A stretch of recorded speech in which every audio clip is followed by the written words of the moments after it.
একালের লেখকদের এই এক ঝামেলা।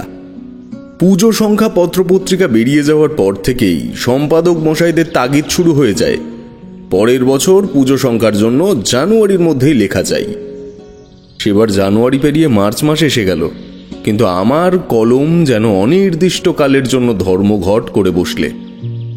আসলে মগজ একেবারে খালি, লেখা বেরুতে চায় না।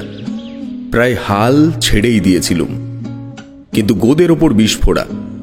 মার্চের মাঝামাঝি হঠাৎ আমার এক বন্ধু সন্দীপ এসে সল্লসে বলল,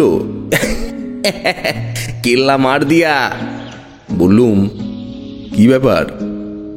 তোকে আমি বলেছিলাম না আগামী পুজোয় একটা পত্রিকা বের করব, টাকার জোগাড় হয়ে গেছে, এবার আর আমাকে রাখে কে? পত্রিকার নামও ঠিক করে ফেলেছি, বুঝলি। সন্দীপ কবে পত্রিকা বের করবে বলেছিল মনে পড়ল না। বললুম, ভালো, খুব ভালো খবর। পত্রিকার নাম কি ঠিক করলি? সন্দীপ একগাল হেসে বলল, ভূত ভূতুম। অবাক হয়ে বললুম, ভূত ভূতুম? তার মানে ভূতের গল্পের পত্রিকা করবি নাকি? আরে হ্যাঁ, তবে শুধু গল্প নয়, প্রবন্ধ থাকবে, পদ্য থাকবে, উপন্যাস থাকবে। আর সেই উপন্যাস তোকেই লিখতে হবে। টাকার কথা ভাবিস না, লেখকদের আমরা উপযুক্ত দক্ষিণাই দেব। ওর কথা শুনেই আমার মাথা ভোঁ ভোঁ করছিল। সন্দীপ যেমন জেদি তেমনই গোয়ার গোবিন্দ। করুণ মুখে বললুম, সন্দীপ, তোর পত্রিকায় লিখে কি টাকা নিতে পারি, কিন্তু কথাটা কি জানিস, ভূতের আর একটুও চাহিদা নেই। সেই মান্ধাতার আমল থেকে ভূত নিয়ে এত লেখা হয়ে গেছে যে পাঠক ভূতকে আর একটুও ভয় পায় না। তাছাড়া স্বনামধন্য ত্রৈলোক্যনাথ মুখোপাধ্যায় ভূতের সার কথা লিখে গেছেন। এদিকে নতুন ভূত হলেও কথা ছিল, পুরনো ভূতেরা বাসি হয়ে পচে গিয়ে দুর্গন্ধ ছড়াচ্ছে। কাজেই সন্দীপ আমার কথায় বাধা দিয়ে বলল, এই দাঁড়া, কি যে বলিস তুই? আরে আমার আইডিয়াটা তো তাই অন্যরকম। তুই নতুন ভূতের কথা বললি, সেই আনকোড়া নতুন ভূত নিয়েই শারদিয়া ভূত ভূতুম পত্রিকা বের করতে চাই, বুঝলি। তাই একদিন অনেক রকম ভূতের গল্প লিখেছিস, এবার নতুন রকমের ভূত নিয়ে একখানা উপন্যাস তোকে লিখতেই হবে। তুই একালে ত্রৈলোক্যনাথ মুখোপাধ্যায় হয়ে যাবি। হতাশ হয়ে বললুম, ভাই সন্দীপ, তোকে খুলেই বলি, এবার মানুষ নিয়েও কোনো লেখা আসছে না তো, ভূত। আহা, নতুন ভূত? আরে কিন্তু নতুন ভূত পাচ্ছি কোথায়? আমার মগজ একেবারে খালি। কল্পনার যন্ত্রটা মগজের মধ্যেই থাকে, সেটাই বিগড়ে গেছে। কল্পনা ছাড়া কি লেখা হয় রে? সন্দীপ একটু চুপ করে থাকার পর গম্ভীর হয়ে বলল, বুঝেছি। কলকাতায় তোর এই ঘরে বইপত্তরে আবর্জনার মধ্যে বসে কি আর লেখা আসে? তোর প্রবলেম আমি বুঝেছি। এক কাজ কর, বীরভূম জেলার ঘুমঘুমি তলায় আমার ঠাকুরদার পৈতৃক একটা বাড়ি আছে। নিরিবিলিতে দোতলা বাড়ি, পিছনে পুকুর আছে। এই বসন্তকালে প্রকৃত পরিবেশ আর পাখি টাকির ডাক, মানে ওয়ান্ডারফুল জায়গা। বিশেষ করে লেখকদের লেখার জন্য অত সুন্দর জায়গা আর কোথাও নেই। বাড়িটার কেয়ারটেকারের নাম কালাচাঁদ। আমরা যখন ওখানে বেড়াতে যাই তাকে কালাচাঁদ খুড়ো বলেই ডাকি, ডানপিটে লোক। খুড়ো বললে খুব খুশি হয়। তাই আজই ওখানে চলে যা, 1 মাস 1.5 মাস যতদিন খুশি থাক, লিখবি। তার চেয়ে বড় কথা, নতুন ধরনের ভূত দেখতে পাওয়ার একটা চান্স ওখানে 99%। সন্দীপের কথা আমার মনে ধরল। ওর পত্রিকার জন্য ভূতের উপন্যাস না লেখা হোক, স্থান বদলের দরুন আমার মগজে কল্পনা শক্তিটা ফিরে আসবার সম্ভাবনা প্রচুর। তাই রাজি হয়ে গেল। সন্দীপ এসটিডি ফোনে ঘুমঘুমি তলায় তার বাবার বন্ধু এক ডাক্তারবাবুকে জানিয়ে দেবে এবং তিনি কালাচাঁদকে আমার যাওয়ার খবরটা নিয়ে বলে রাখবেন। হাওড়া স্টেশনে 12টা 5-এর ট্রেনে চেপে আমাকে নামতে হবে হিংলিডিহি স্টেশনে। সেখান থেকে বাসে চেপে ঘুমঘুমিতলা পৌঁছব। স্টেশন থেকে 18 কিলোমিটার দূরত্ব। বাস স্টপে কালাচাঁদ থাকবে। সন্দীপ চলে যাওয়ার সময় আবার বলে গেল, এই শোন, প্রথমে কিন্তু আমার পত্রিকার জন্য উপন্যাস লিখতে বসবি।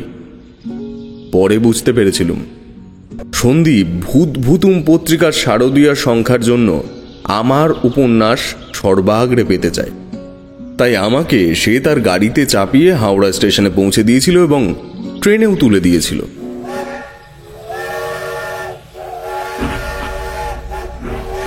যে ট্রেনের হিংলিডিহিতে 3:30 নাগাদ পৌঁছানোর কথা, সেই ট্রেন গদাই লস্করি চালে চলতে চলতে পৌঁছলো 4:15-তে। বেরিয়ে গিয়ে বাস স্ট্যান্ডে ঘুমঘুমিতলার বাস খোঁজ করলুম। সেখানে প্রচণ্ড ভিড়, কয়েকটা বাস দাঁড়িয়ে আছে এবং সবগুলোই ভিড়ে ততক্ষণে ঠাসা হয়ে গেছে। আরও লোক গিয়ে বাদুর ঝোলা হয়ে ঝুলছে। অবস্থা দেখে দমে গেলুম। ঘুমঘুমিতলার বাসের খোঁজ যার কাছে নিচ্ছি, সেই বলছে, ও পাশে দেখুন। আমার কাঁধে প্রকাণ্ড ব্যাগ আর হাতে ব্রিফকেস। আমার বাসটারও যদি ওই রকম অবস্থা হয়, কেমন করে আমি তাতে চাপবো বুঝতে পারছিলাম না। সেই সময় বেঁটে গোলগাল চেহারা, ধুতি পাঞ্জাবি পরা এক ভদ্রলোককে দেখতে পেলুম। তার কাঁধে একটা কাপড়ের নকশা কাটা ব্যাগ। তিনি এক প্রান্তে চুপচাপ দাঁড়িয়েছিলেন, মাথায় টাক, মুখে কেমন একটা যেন হাসি। তার কাছে গিয়ে খোঁজ করতেই তিনি সহাস্যে বললেন, একটু অপেক্ষা করুন, খবর নিয়েছি। যন্তর বিগড়ে জয় মা তারা এখন মানুবাবুর গ্যারেজে আছে। মিস্ত্রিরা হাত লাগিয়েছে, বুঝলেন না? একটা ট্রিপ ফেল করলে মালিকের হেব্বি লস। বললুম, বাসটার নাম জয় মা তারা? ভদ্রলোকের সঙ্গে ভাব জমানোর চেষ্টা করলুম। আপনি কোথায় যাবেন? ভদ্রলোক মুচকি হেসে বললেন, আপনি যেখানে যাবেন তা মশাই আসা হচ্ছে কোত্থেকে? কলকাতা থেকে। ঘুমঘুমিতলায় কাদের বাড়ি যাওয়া হবে? চাটুর্যে মশাইদের বাড়ি। বাড়িটার নাম গিরিবালা ভবন। ও তাই বলুন। অবনী চাটুর্যে এখন কলকাতায় চলে গেছে। অবনী স্কুলে আমার ক্লাস ফ্রেন্ড ছিল। তামশাই কি অবনীর আত্মীয়? না না, অবনীবাবুর ছেলে সন্দীপ আমার বন্ধু। সন্দীপ মানে শানু আপনার সঙ্গে আসেনি? সে এখন ব্যস্ত, আমি একা এসেছি। ভদ্রলোক কেন কে জানে মুচকি হাসলেন। তা ভালো, কালা চাঁদ আছে, গন্ডগোলে পড়লে সে একাই 100। একটু চমকে উঠেছিলুম। গন্ডগোল মানে? কিসের গন্ডগোল? আরে ও কিছু না বলে ভদ্রলোক রাস্তার দিকে তাকালেন। রেডি হন, জয় মা তারা আসছে মনে হচ্ছে। প্লিজ আমাকে বাসে উঠতে আপনি যদি একটু সাহায্য করেন। আলবাত করব। আমার বাল্যবন্ধুর ছেলের বন্ধু আপনি। এক কাজ করবেন, আপনি আমার পেছনে আঠার মতো সেঁটে থাকবেন একদম, ঠিক আছে? ছেড়ে গেলেই বিপদ। সেঁটে থাকলে দেখবেন ঠিক বাসের মধ্যিখানে পৌঁছে গেছেন। আগে থেকে সাবধান করে দিলুম। একটা খালি বাস হর্ন দিতে দিতে এসে দাঁড়ানো মাত্র আমি সত্যিই খালি বাঁ হাত দিয়ে ভদ্রলোকের পেটের দিকটায় জড়িয়ে ধরেছিলাম। তারপর যেন ঝড় প্লাবন মহাপ্রলয়ের মধ্যে দিয়ে অসহায় হয়ে প্রায় ভেসেই চললুম। এরপর কি ঘটল বুঝলুম না। একসময় দেখলুম আমি সেই ভদ্রলোকের পাশে চিড়ে চ্যাপটা হয়ে বসে আছি। না, কাঁধের প্রকাণ্ড ব্যাগটি ঠিকই আছে, তবে ভদ্রলোকের পেটের উপরে আছে এই যা। হাতের ব্রিফকেস 2 পায়ের ফাঁকে এখন ঢুকে গেছে। ভদ্রলোক শ্বাস প্রশ্বাসের মধ্যে বলে উঠলেন, জয় মা তারা। আমিও মনে মনে বললুম, জয় মা তারা। বাসটার মধ্যে মানুষ আর জিনিস ঠেসে প্রায় দলা পাকিয়ে আছে। পিঠে খোঁচা খেয়ে অতি কষ্টে মুখ ঘুরিয়ে দেখলুম বাইরে বাদুর ঝোলা হয়ে লোক ঝুলছে। ভেতরের লোকেরা চেঁচাচ্ছে, বাস চালাও, বাস চালাও। বাসের ছোকরা অ্যাসিস্ট্যান্ট বাসের গায়ে থাপ্পড় মেরে হাঁক দিচ্ছে, আর ছেড়ে গেল, ছেড়ে গেল, ছেড়ে গেল, বেলতলা, তালতলা, ঝুমঝুমিতলা, ঘুমঘুমিতলা। যাত্রীদের চেঁচামেচিতে অবশেষে বাসের চাকা গড়ালো। কিন্তু এই যে দেখছি ভূমিকম্প হচ্ছে যেন। প্রচণ্ড ঝাঁকুনি আর মাঝে মাঝে কেমন গো গো গড়র গড়র বিদঘুটে শব্দ। জানলার বাইরে মানুষের মাথা। বাইরে কিছু দেখা যাচ্ছে না। কিছুক্ষণ পরে সঙ্গী ভদ্রলোককে জিজ্ঞেস করলুম, দাদা পৌঁছতে কতক্ষণ লাগবে? তিনি হাই তুলে বললেন, রাস্তার বেহাল অবস্থা, 2 ঘন্টাও লাগতে পারে, 3 ঘন্টাও লাগতে পারে। চিন্তা করবেন না, জয় মা তারা বলে তিনি চোখ বুজলেন এবং তার চিবুকটা বুকে বসে গেল। ঘুমিয়ে পড়লেন নাকি? খানাখন্দে পড়ে বাসের চাকা অদ্ভুত শব্দ করছে, বাসের গতি মন্থর। তারপর লক্ষ্য করলাম সেই অ্যাসিস্ট্যান্ট চিৎকার করে উঠছে। শুধু তলা শব্দটাই বুঝতে পারছি, আর বাসটা থেমে যাচ্ছে। ভাবছি এই বুঝি বাস খালি হলো, কিন্তু যতজন নামছে তার বেশি উঠছে। জোর ধস্তাধস্তি, ধাক্কাধাক্কি, ঝগড়া চলছে দুপক্ষের মধ্যে। অবশেষে আমার চোখও বুঝে এলো। কি আর করা যাবে, লেখার স্বার্থে এই কষ্টটা না করে উপায় নেই। কষ্ট না করলে কি কেষ্ট মেলে? একসময় সঙ্গী ভদ্রলোকের খোঁচা খেয়ে চোখ খুলতে হলো। তিনি আমার ব্যাগটা আমার কোলে ঠেলে দিয়ে জয় মা তারা বলে উঠে দাঁড়ালেন। বাসে তখনও যথেষ্ট ভিড়। আমিও ভদ্রলোকের দেখা দেখে উঠে পড়লুম এবং জনাতিনেক লোক আমাদের সিটে তখনই সশব্দে বসে পড়ল। তারপর ঠেলাঠেলি করে ভদ্রলোকের পিঠে আগের মতো সেঁটে থেকে দরজার দিকে এগিয়ে গেল। এতক্ষণে দেখতে পেলুম দরজার ধারে দাঁড়িয়ে কন্ডাক্টর টিকিটের পয়সা নিচ্ছে। ভদ্রলোককে 3 টাকা দিতে দেখে আমিও তাই দিলুম। অ্যাসিস্ট্যান্ট তলা তলা বলে চেঁচাচ্ছিল, কোন তলা তা বোঝা যাচ্ছিল না। অবশেষে বাস থামল। ভদ্রলোকের সঙ্গে আমিও নেমে গেলুম, কিন্তু আর কোনো যাত্রী নামলো না। বাসটা চলে গেল। গাছের নিচে আবছা আঁধারে দাঁড়িয়ে দেখি ভদ্রলোক এগিয়ে যাচ্ছেন। কাছে গিয়ে বললুম, ওহ, একটা সাংঘাতিক অভিজ্ঞতা হলো বটে, তবে আপনি না থাকলে। ভদ্রলোক আমাকে থামিয়ে দিয়ে খ্যাত করে হেসে বললেন, আরে কি কাণ্ড, আপনিও স্টপে নেমে পড়েছেন দেখছি। অবাক হয়ে বললুম, কেন? আপনিও তো ঘুমঘুমি তলায় নামবেন বলেছিলেন। কি বিপদ, এটা তো ঝুমঝুমি তলা স্টপ। আরে আপনি শোনেননি ঝুমঝুমি তলা বলে চেঁচাচ্ছিল? সে কি, এটা ঝুমঝুমি তলা?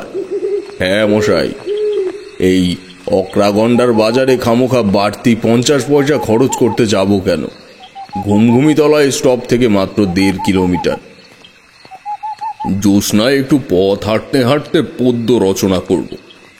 আমি একজন কবি, বুঝলেন তো। এই কোন পাগলের পাল্লায় পড়লুম, কিন্তু যা হওয়ার হয়ে গেছে, তাই বললুম, হ্যাঁ 1.5 কিলোমিটার জ্যোৎস্নায় হাঁটতে হাঁটতে কল্পনা শক্তি জাগারই কথা। তা আপনি কবি? বলতে পারেন বই কি। স্কুলের ম্যাগাজিনে পদ্য ছাপা হতো, এখন মফস্বল শহরের পত্রিকাতেও ছাপা হয়। খানকতক পদ্য দিতেই তো হিংলিঢি গিয়েছিলুম। এবার আপনার নামটা জানতে পারি? আমার নাম তারাচরণ যশ। আপনার বন্ধু শানু আমার পদ্য শুনে বলেছিল, যদি কখনো পত্রিকা করি আপনার পদ্য সবার আগে ছাপবো যশ কাকা। 1.5 কিলোমিটার পথ হাঁটতে হাঁটতে কথা বলা এই ক্লান্তি থেকে বাঁচবার একমাত্র উপায়। তাই বললুম, আমিও তাহলে আপনাকে যশ কাকা বলবো। বলুন, ইচ্ছে যখন হয়েছে তখন বলুন। আচ্ছা যশ কাকা, শানুদের বাড়িতে কি গন্ডগোলের কথা বলছিলেন? এখন এই নিরিবিলি রাস্তায় রাত্রিকালে ওসব কথা না বলা উচিত। ভূত প্রেতের গন্ডগোল নয় তো? তারাচরণ যশ থমকে দাঁড়ালেন। রাম রাম রাম। পেছনে ঝুমঝুমি তলা, একটা বট গাছ আছে ওখানে। রাত বিরেতে পেতনি ঝুমঝুম শব্দে নুপুর বাজিয়ে নাচে। কাজেই রাম রাম রাম রাম রাম রাম। তিনি আবার পা বাড়ালেন। বললুম, ঠিক আছে, আপনার একটা পদ্য শোনান বরং। যশবাবু হাসলেন। কদিন থেকে একটা পদ্য লিখছি, তবে শেষ লাইনটা কিছুতেই মেলাতে পারছি না। বড্ড সমস্যায় পড়েছি। আপনি তো কলকাতায় থাকেন, শিক্ষিত মানুষ, একটু সাহায্য করতে নিশ্চয় পারবেন। ঝোঁকের বসে বলে ফেললুম, আমি আগে পদ্যই লিখতুম, এখন অবশ্য গদ্য লিখি। শারদীয়া সংখ্যা পত্রপত্রিকায় লেখার জন্যেই নিরিবিলি জায়গা খুঁজছিলুম। সন্দীপ ওদের গ্রামের বাড়ির কথা বলল, তাই চলে এলুম। যশবাবু যেন লাফিয়ে উঠলেন। বলেন কি, মশাইয়ের নাম? নামটা বানিয়ে বলতে হলো। আমার নাম কল্লোল গুপ্ত। বাহ, অপূর্ব নাম। শুনেছি মনে হচ্ছে। হ্যাঁ হ্যাঁ, আপনার লেখাও পড়েছি মনে হচ্ছে কোথাও। আপনি আমায় আপনি না বললে তুমি বললে খুশি হব যশ কাকা। যশবাবু খুশি হয়ে বললেন, আচ্ছা তাই বলছি। তা তুমি যখন পদ্য লিখতে এক সময়, তখন তুমি আমার অসমাপ্ত পদ্যটার একটা হিল্লে করতে পারবে। তাহলে বলি পদ্যটা। বলুন। যশবাবু গলা ঝেড়ে চাঁদের দিকে তাকিয়ে সুর ধরে বললেন, পাতুবাবু ছাতু খান অতি আহ্লাদে, জল্লাদ ধরে নিয়ে যায় প্রহ্লাদে, রামবাবু রেগে লাল, সন্দেশে কেন ঝাল। এবার যশবাবু থেমে গেলেন, শ্বাস ছেড়ে বললেন, শেষ লাইনটা মেলাতে হবে প্রথম লাইনের সঙ্গে, কিন্তু আহ্লাদে প্রহ্লাদের সঙ্গে মিলবে এমন কোনো শব্দই খুঁজে পাচ্ছি না। একটু ভেবে নিয়ে বললুম, পাতুবাবু ছাতু খান অতি আহ্লাদে, জল্লাদ ধরে নিয়ে যায় প্রহ্লাদে, রামবাবু রেগে লাল, সন্দেশ কেন ঝাল, ঝাল মেপে দেখি ওরে দাড়ি পাল্লাদে। যশবাবু এবার সত্যি লাফিয়ে উঠলেন, আরে বাহ, ঝাল মেপে দেখি ওরে দাড়ি পাল্লাদে, অপূর্ব। ঝাল মেপে দেখি ওরে দাড়ি পাল্লাদে, দাঁড়ান মুখস্থ করি। ঝাল মেপে দেখি ওরে দাড়ি পাল্লাদে। এক্ষুনি বাড়ি গিয়ে লিখতে হবে, নইলে ভুলে যাব। ঝাল মেপে দেখি ওরে দাড়ি পাল্লাদে, ঝাল মেপে দেখি ওরে দাড়ি পাল্লাদে, ঝাল মেপে দেখি ওরে। আর শর্টকাটে যাই রে, দাড়ি পাল্লাদে। সুর ধরে বলতে বলতে তারাচরণবাবু বাঁ দিকে ঘন কালো রঙের মধ্যে দৌড়ে অদৃশ্য হয়ে গেলেন। আমি হতভম্ব হয়ে দাঁড়িয়ে রইলুম। একটু পরে বুঝতে পারলুম ওটা একটা আম বাগান। শর্টকাটে আম বাগানের ভেতর দিয়ে উনি বাড়ি গিয়ে এখনই লাইনটা লিখে ফেলবেন। কিন্তু কেন যে সন্দীপের ভূত ভুতুম পত্রিকার কথাটা বলিনি, বললে উনি আমাকে গিরিবালা ভবনে পৌঁছে দিতেন। নিজের বোকামিতে রাগ হচ্ছিল। ঘুমঘুমিতলায় কালাচাঁদ খুঁড়ো থাকার কথা, এখনো সেটা কত দূরে কে জানে। কয়েক পা এগিয়েছি, হঠাৎ পাশের একটা গাছের ছায়া থেকে কেউ রাস্তায় এসে করজোড়ে প্রণাম করে বলল, মশাই কি কলকাতা থেকে আসছেন? মশাই কি শানুবাবুর বন্ধু? বললুম, হ্যাঁ, তুমি কালাচাঁদ খুঁড়ো। জ্যোৎস্নায় লোকটাকে ছায়ামূর্তি বলে মনে হচ্ছিল। সে বলল, আগে না, আমি কালাচাঁদ না, গুঁড়াচাঁদ, কালাচাঁদের মাস্তুতো ভাই। কই দিন আপনার মালপত্র দিন, আমি বয়ে নিয়ে যাই, আপনি আরামে হেঁটে আসুন। কুড়াচাঁদকে আমার কাঁধের ব্যাগ দিলুম। হাতের ব্রিফকেসটা সে প্রায় ছিনিয়ে নিল। কিন্তু সে এমন ভাবে হাঁটতে থাকলো যে আমি তার সঙ্গ ধরতে হাঁপিয়ে উঠছিলুম। তাই বললুম, ও গোড়াচাঁদ খুঁড়ো, আরে একটু আস্তে হাঁটো, এই খানাখন্দে ভরা রাস্তায় আছাড় খাবো যে। গোড়াচাঁদ গতি কমিয়ে মুখ ঘুরিয়ে হাসল। জ্যোৎস্নায় মানুষের দাঁত কি অত চকচক করে? সে সহাস্যে বলল, আমাকেও খুঁড়ো বলছেন? বাহ, আপনি খুব ভালো লোক। কালাচাঁদকে গ্রামে সবাই খুঁড়ো বলে, আমাকে কেউ খুঁড়ো বলেনি। আচ্ছা গোড়াচাঁদ খুঁড়ো, তারাচরণ যশমশাইকে তুমি চেনো? খুব চিনি, চিনি বলেই তো গাছপালার ছায়ায় আড়ালে চুপি চুপি হাঁটছিল। কেন? আগে ওর পদ্য শোনার ভয়ে। গত আশ্বিন মাসে এক রাত্রিরে 101খানা পদ্য শুনিয়ে ছেড়েছিলেন। অগত্যা কি করব? রসিকতা করে বললুম, পাতবো শিয়াল ধরার ফাঁদ, কাঁদবে শিয়াল হুক্কা হুয়া, যশমশাই ধরবে ধুয়া, ক্যা হুয়া ক্যা হুয়া। গোড়াচাঁদ থমকে দাঁড়িয়ে তেমনি চকচকে দাঁতে হাসল। ওরে বাবা, আপনি যে যশমশাইয়ের কর্তা বাবা দেখছি। বাহ, আমি এবার যশমশাইকে ছড়াটা শুনিয়ে ছাড়ব। এখনো উনি বাড়ি পৌঁছতে পারেননি। বলে সে সুর ধরে আওড়ালো, নামটি আমার গুড়াচাঁদ, পাতবো শেয়াল ধরার ফাঁদ, কাঁদবে শিয়াল হুক্কা হুয়া, যশ মশাই ধরবে ধুয়া, ক্যা হুয়া ক্যা হুয়া। তারপর আমাকে হতবাক হয়ে সে এই ছড়াটা সুর ধরে বলতে বলতে রাস্তার বাঁ দিকে গাছপালার ভেতরে উধাও হয়ে গেল। সম্বিত ফিরে পেয়ে চিৎকার করে ডাকলুম, গোড়াচাঁদ খুড়ো, গোড়াচাঁদ খুড়ো। তখনও তার ছড়াটা শোনা যাচ্ছিল, কিন্তু কেমন যেন খ্যান খ্যানে গলার স্বর। এবার আমার মনে পড়ল, সর্বনাশ, লোকটা ছিনতাইবাজ। চালাকি করে আমার ব্যাগ আর ব্রিফকেস হাতিয়ে নিয়ে পালিয়ে গেল। সে যেদিকে গেছে সেদিকে ছুটে গিয়ে তাকে ধরে ফেলা আমার পক্ষে অসম্ভব, তাই হন্তদন্ত হয়ে হাঁটতে থাকলুম। একটু পরে সামনে টর্চের আলো জ্বলে উঠল। তারপর আলোটা আমার উপর এসে পড়ল। এবার বোধহয় ডাকাত আসছে।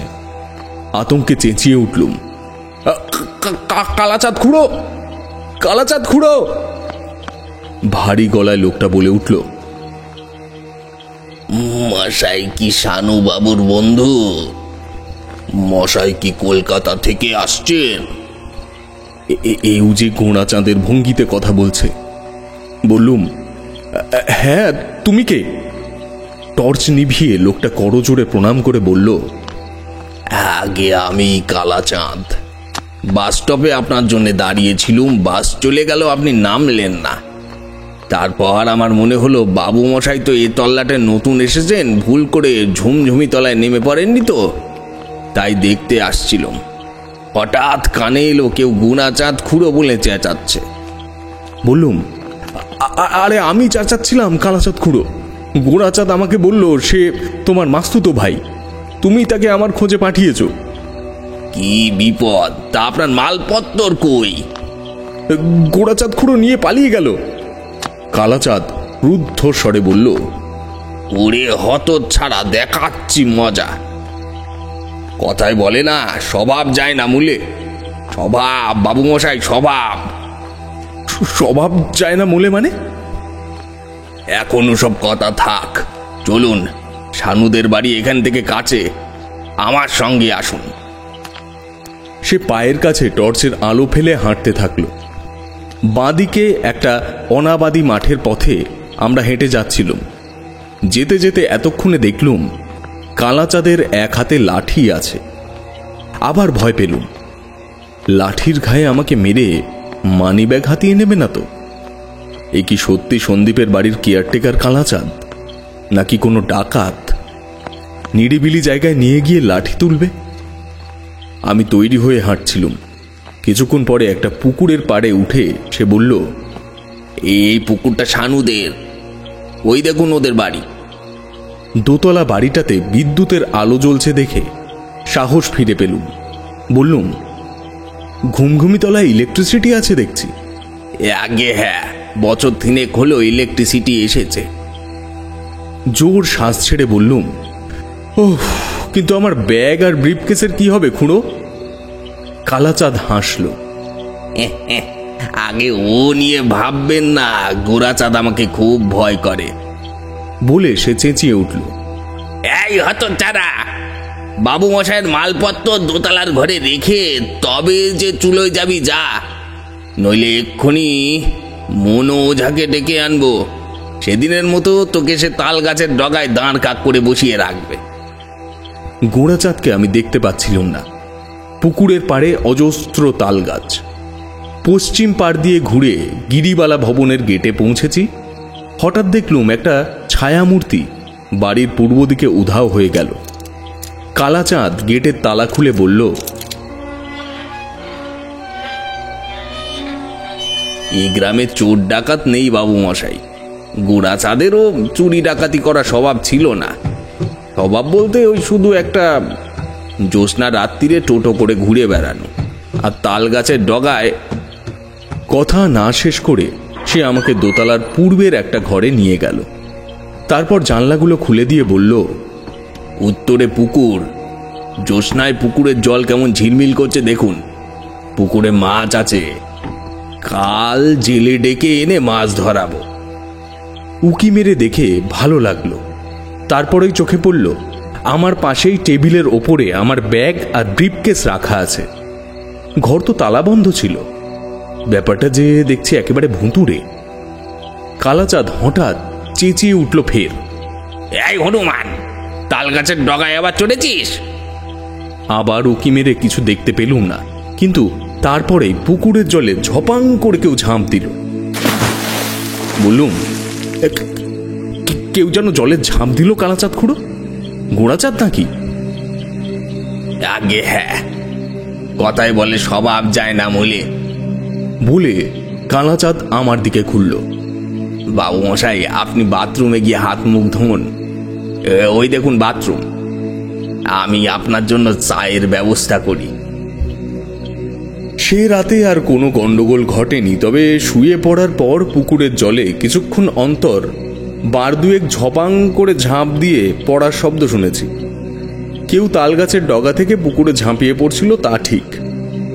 গোড়াচাঁদ নাকি? ভোরে কালাচাঁদের ডাকে ঘুম ভেঙে গিয়েছিল।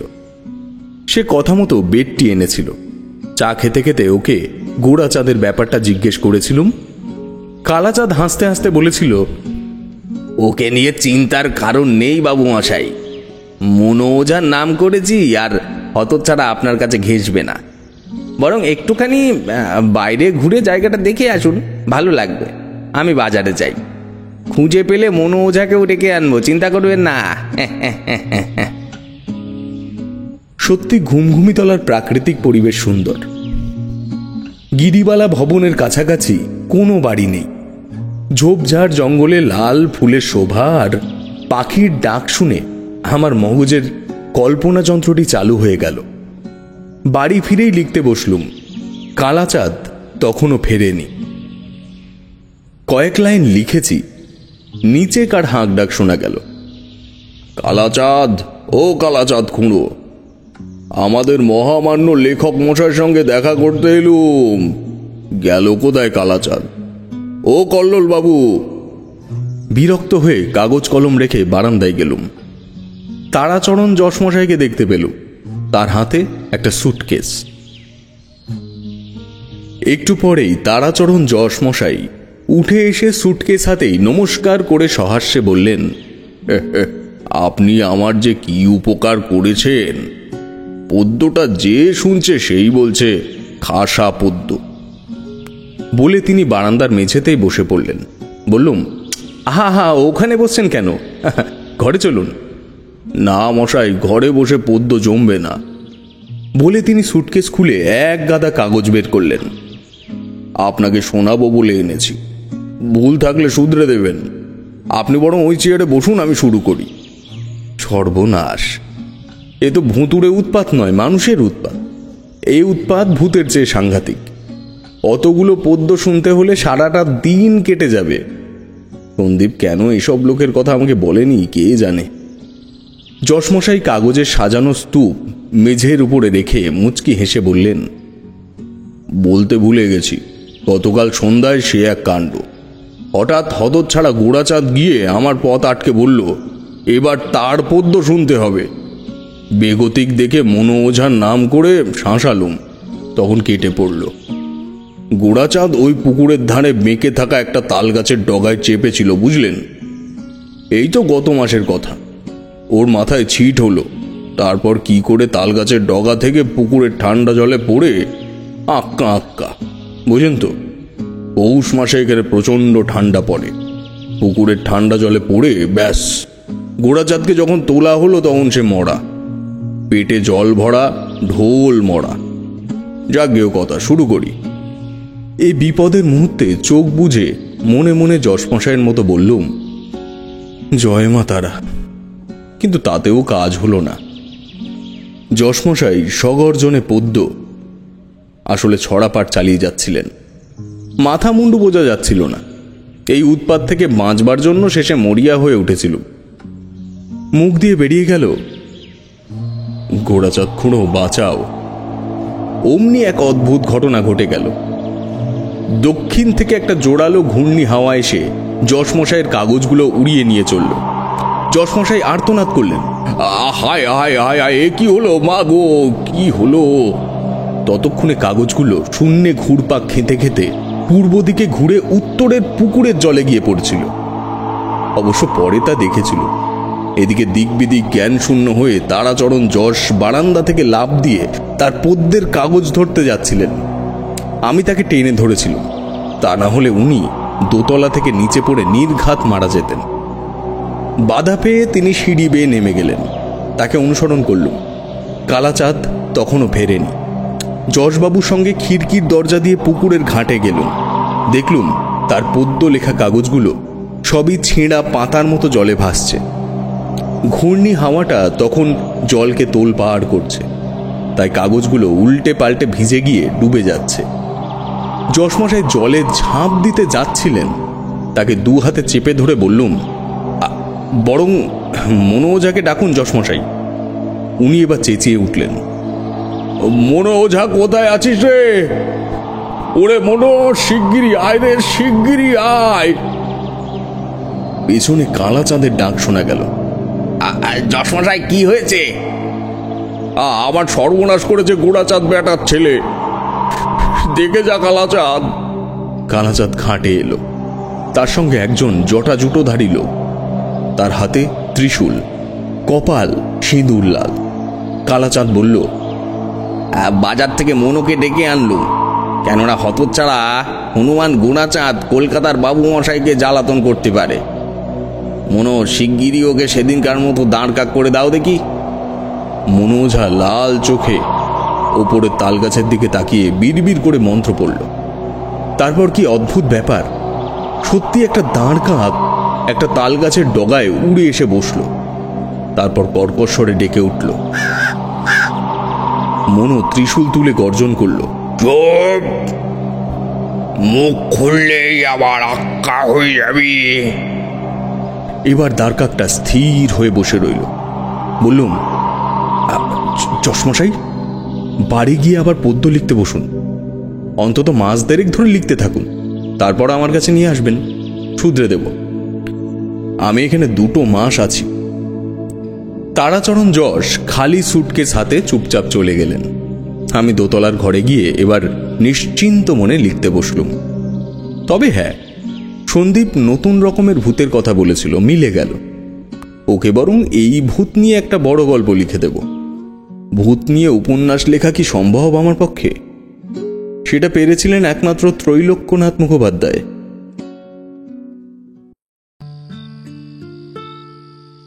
তখন আমি ফিল্ম অ্যান্ড স্পট সার্ভেয়ারের চাকরিটা ছেড়ে দিয়েছিলাম। অত্যাধিক ধকল হয়ে যাওয়া এবং ওই অদ্ভুতরে কাণ্ড ঘটার কারণে। তা তো তোমাদের আগেই বলেছি। সেবার আমি আমার এক দূর সম্পর্কের জামাইবাবুকে একটা চাকরি খোঁজার জন্য অনুরোধ করি। তোমরা তো জানোই সে সময় কলকাতায় এসে কত চাকরি করেছি। তো সেবার সেই জামাইবাবুর রেফারেন্সে একটা পেপার মিলে অ্যাসিস্ট্যান্ট সুপারভাইজারের চাকরি পাই। পেপার মিলটা ছিল একটু দুর্গম এলাকায়, বেথুয়া ডহরি নামের গ্রামে। জায়গাটা অত্যন্ত গ্রামাঞ্চলে। সেখানে কারিগরি খরচ কলকাতা থেকে কম। সে কারণেই কোম্পানির মালিকেরা সেই জায়গায় একটা পেপার মিল খোলে। তোমরা তো জানোই চাকরির তাগিদে কতই না জায়গায় ঘোরাঘুরি করেছি, বিভিন্ন জায়গায় থেকেছি। তখন নিজস্ব বাসস্থান বলে কিছুই আর ছিল না। তল্পিতল্পা গুটিয়ে শিয়ালদা স্টেশনে পৌঁছালাম। মাঝরাতের ট্রেন ছিল শিয়ালদা স্টেশন থেকে। আমার আগাগোড়াই রাতে যাতায়াত করার সুবিধা মনে হয়, কারণ সে সময় ভিড়ভাড়টা কম থাকে। নইলে এত ব্যাগপত্র নিয়ে কলকাতায় দিনের বেলা ট্রেন ধরা, উফ! আর কুরুক্ষেত্র যুদ্ধ করা, বেশি পার্থক্য নেই। যাই হোক, ভোরবেলা পৌঁছালাম বেথুয়া ডহরিতে।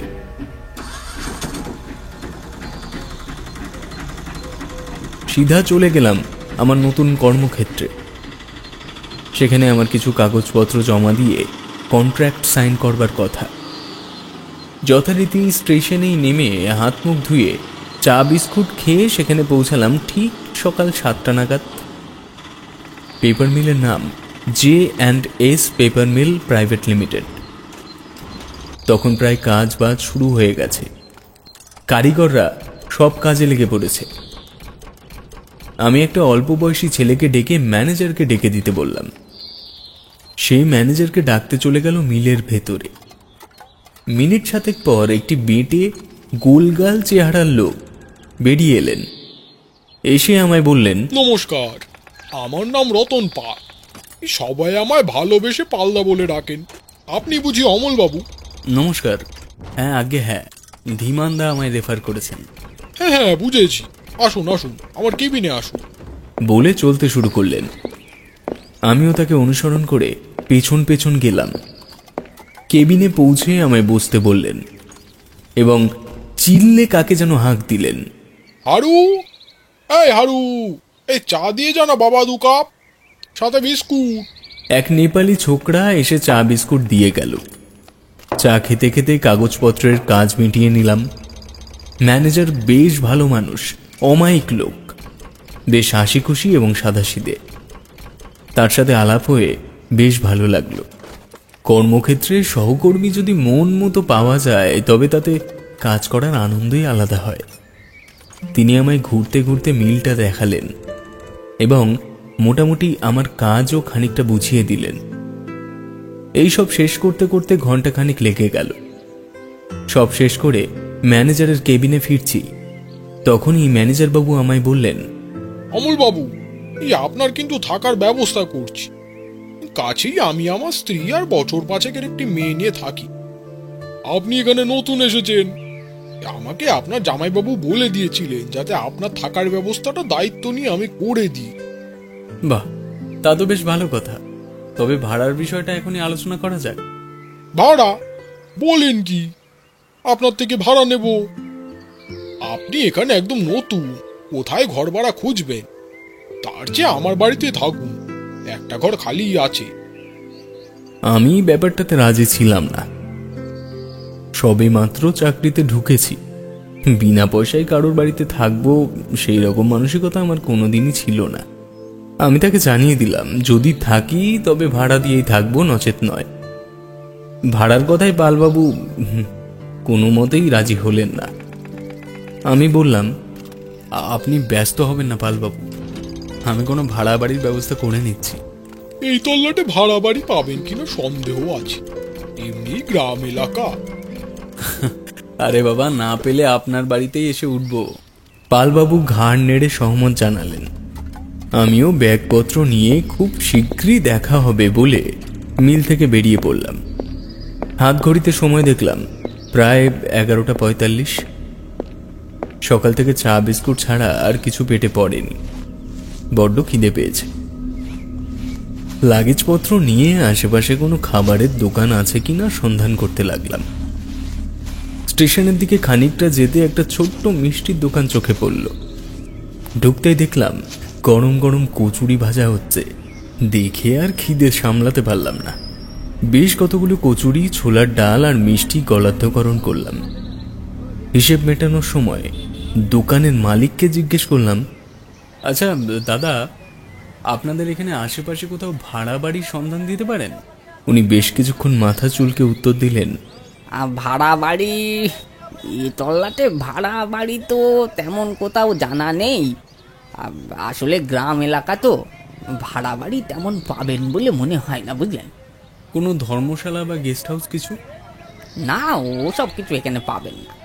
আমি খানিকটা হতাশ হয়ে আমার খাবারের হিসেব মিটিয়ে দোকান থেকে বেরোচ্ছি, এমন সময় পেছন থেকে ডাক পড়ল। ও দাদা, একটু শুনুন। আমি ডাক শুনে ভেতরে গেলাম। জিজ্ঞেস করলাম, হ্যাঁ দাদা বলুন। ভাড়া বাড়ি নেই বটে, তবে একটা পুরনো বাগান বাড়ি আছে। সেখানে বেশ কিছু বছর আগে একটা পরিবার থাকতো, তবে এখন সেখানে কেউ থাকে না শুনেছি। বাড়ির মালিক বিদেশে থাকে। বাড়িটির দেখভাল ওদের এক চাকর করতো, তবে বছরখানিক আগে সে মারা যাওয়ার পর ওই বাড়ি খালি পড়ে আছে। বাড়ির চাবি ওই চাকরের ছেলের কাছে রয়েছে, একবার গিয়ে দেখতে পারে।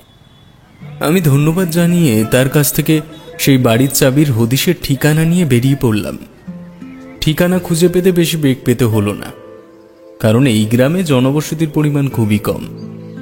রাস্তায় জন দুয়েক লোকের কাছে ছেলেটির ব্যাপারে খোঁজ নিতেই তারা একবারেই দেখিয়ে দিল গন্তব্য। ছেলেটির নাম মিষ্টির দোকানদারের কাছে থেকে জেনেছিলাম, ওর নাম মনসুর।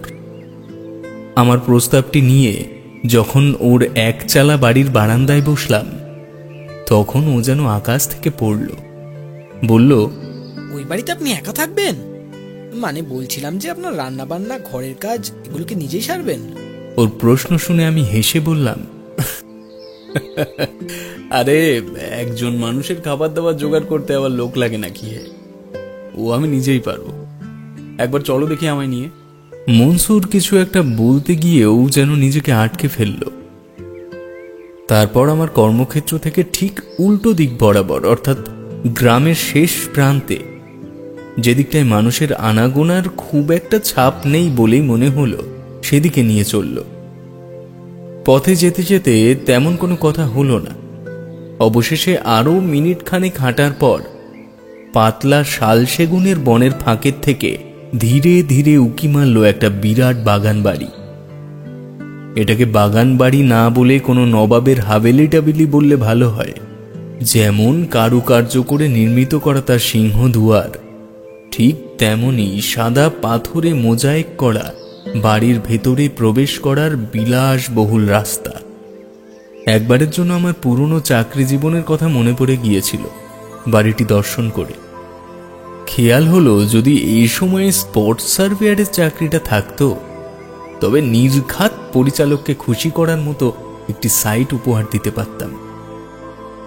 লক্ষণ দ্রুত পায়ে সিঁড়ি টপকে মস্ত প্রবেশদ্বারের তালা খুলে দিল। শরীরে শিহরণ উঠল সেই বৃদ্ধ দরজা খোলার আর্তনাদে। আমার ভারী বুটের শব্দ ঘরের আনাচে কানাচে প্রতিফলিত হয়ে কেমন একটা অপ্রাকৃতিক পরিবেশের সৃষ্টি করল ক্ষণিকের জন্য। লক্ষণ চাবির গোছা হাতে নিয়ে আমার দিকে এগিয়ে এলো। তারপর তার মধ্যে থেকে একটি নির্দিষ্ট চাবি আঙুলের ফাঁকে ধরে বলল, স্যার, এইটি আপনার ঘরের চাবি। ওপরের তলায় ঝাড়পোছ নেই, তাও 15 বছর হয়ে গেল। এই বাড়ির দোতলা ব্যবহার করা হয়নি। বাবা মাঝে মাঝে রান্নাঘরের পাশের ওই ছোট্ট ঘরটা, হ্যাঁ, ওখানে এসে থাকতো, তাও সব সময় নয়। সাহেব বিদেশ থেকে ফিরলে ওই কয়েকদিন রান্না বান্নার কাজ করতো, সে সূত্রেই যা থাকা। হ্যাঁ তা তো বুঝলাম, কিন্তু এই বাড়ির যে অবস্থা তাতে মনে হয় না আমার একার পক্ষে থাকাটা ঠিক হবে। কাজের জন্য না হোক, অন্তত একজন সঙ্গী হিসেবে কাউকে পেলে ভালোই হয়। মনসুর আমার কথা শুনে মৃদু হাসল, তারপর বলল, এটা আমি আগের থেকে জানতাম স্যার। এই এত বড় বাড়িতে এই ঝোপ জঙ্গলের মধ্যে থাকাটাও ঠিক নয়। আপনাদের পেপার মিলের পালদাকে আমি খুব ভালো করে চিনি। সেই মিলে আমার কিছু বন্ধুও কাজ করে। আপনার আগেও কয়েকজন শহুরের লোক এসে দেখে গেছেন বাড়িটি, তবে তাদের মতলব আমার খুব একটা সুবিধার মনে হয়নি। তবে আপনি যেহেতু পালদার মিলে কাজে এসেছেন, তবে আপনাকে নিশ্চিন্তে চাবি দিতে পারি।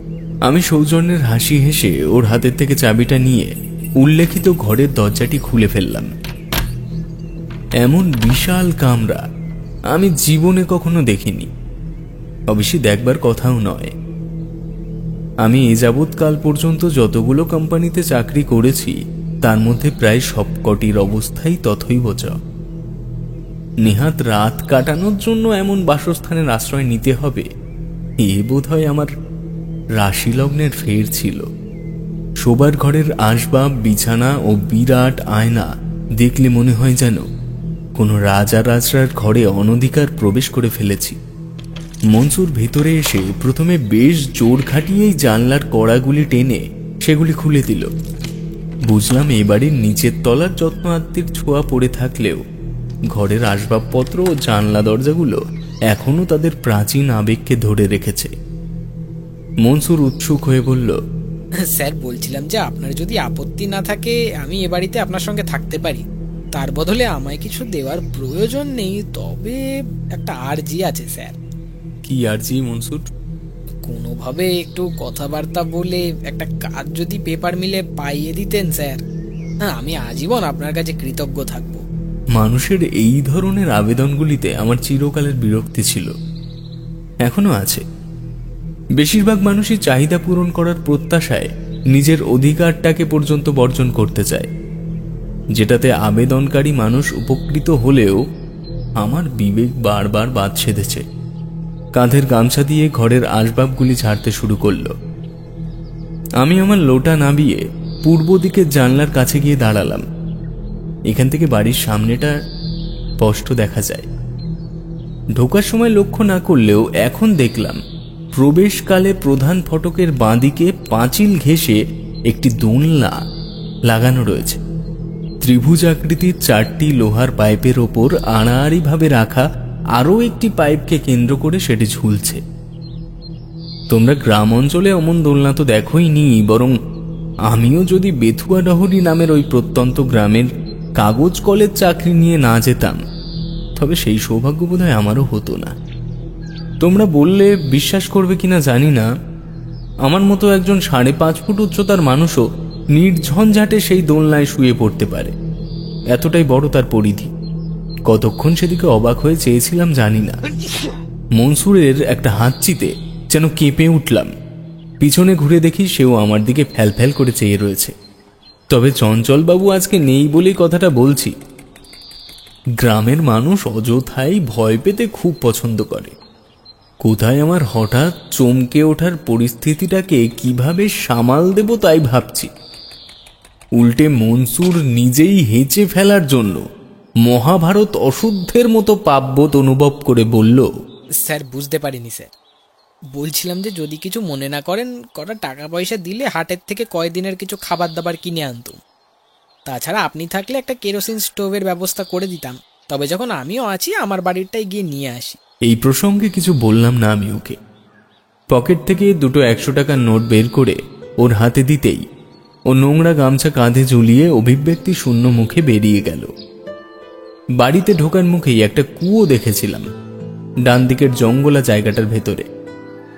অত উঁচু ভিতওয়ালা কুয়ো আমার জীবনে সেই প্রথম দেখা। মনে মনে ভাবলাম মনসুরকে জিজ্ঞেস করা দরকার ছিল যে এখানে স্নান করার ব্যবস্থা আসলে কি। তবে এতটাই বিভোর হয়েছিলাম এই বাড়ির কয়েকটা জিনিসপত্র দেখে, ও সমস্ত দৈনন্দিন বিষয় যেন মাথার থেকে এক প্রকার বেরিয়ে গিয়েছিল। বিকেল পেরিয়ে সন্ধ্যা হলো। এর মধ্যে কাজ বলতে আমি একটা জিনিসই করেছি, তা হলো এই বিশাল অট্টালিকা কাঠামোর বাড়িটির চারিদিকে বেশ কয়েকবার প্রদক্ষিণ করেছি। এখন যে জায়গাটায় দাঁড়িয়ে রয়েছি তা হলো বাড়িটির উত্তর দিক। এই জায়গাটার একটা বিশেষত্ব আছে, তা হলো এখানকার মাটি বাড়ির দেওয়াল থেকে পাঁচিল পর্যন্ত একটু বসা বা ধসে যাওয়া মতন। কোনো ভারী গাড়ি বা ট্র্যাক্টর গেলে যেমন হয় ঠিক তেমন। পাঁচিলের ওপার থেকে বাড়ির দিকে ঝুঁকে আছে অজস্র নাম না জানা জঙ্গুলে গাছ। সত্যি বলছি, একবারের জন্য মনে হয়েছিল আমি কোনো নির্বান্ধব পুরীতে চলে এসেছি। মনে হয় পালবাবুর কথা শুনলেই ভালো করতাম। মনের এই জড়তা কাটল যখন খানিকটা বাধ্য হয়েই কুয়োর থেকে এক বালতি জল তুলে তা ব্যবহারযোগ্য কিনা পরীক্ষা করলাম। স্ফটিকের মতো স্বচ্ছ জল। দেখলে মনে হয় নিয়মিত এই সংরক্ষিত জলটুকুর পরিচর্যা করা হয়।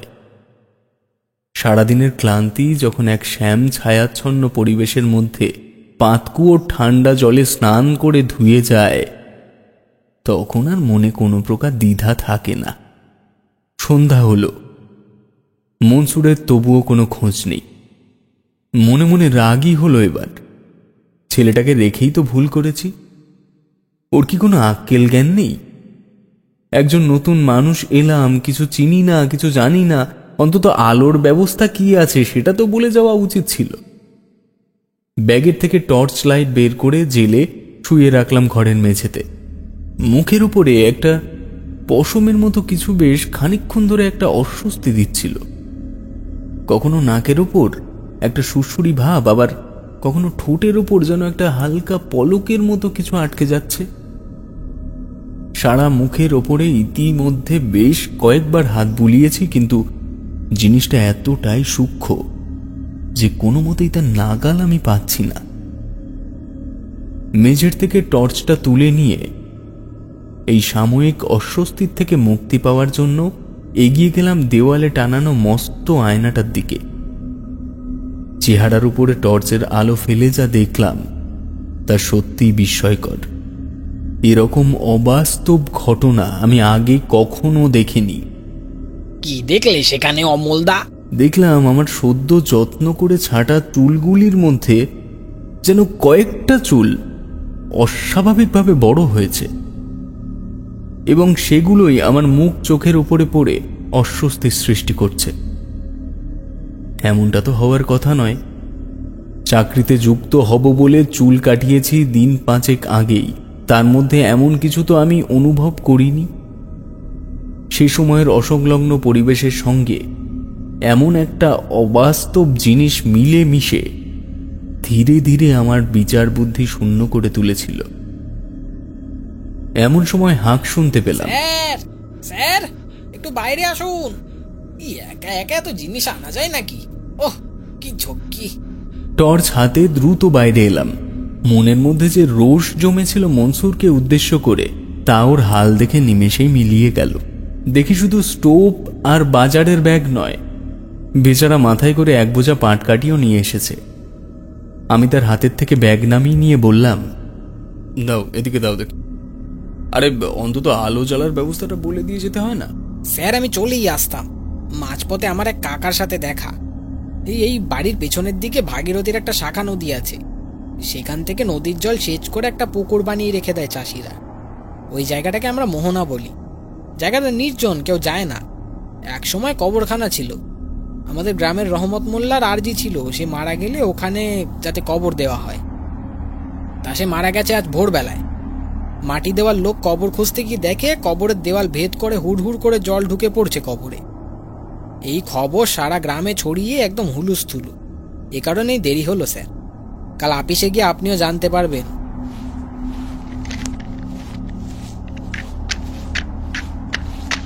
সমস্ত জিনিসপত্র রান্নাঘরের সামনে নিয়ে গিয়ে রাখলো মনসুর। প্রথমেই স্টোভ ধরিয়ে চা বসিয়ে দিল। তারপর রান্নাঘর সংলগ্ন একটি ঘরের থেকে 2টি হেরিকেন বের করে এনে ধরালো। চায়ের কাপ হাতে নিয়ে বললাম, কবরের দেওয়াল ভেদ করে জল ঢুকে যাওয়া, এ তো এক প্রকার অবিশ্বাস্য ঘটনা। আচ্ছা, তোমরা এই বিষয় নিয়ে আরো কোনো পরীক্ষা নিরীক্ষা করবে না?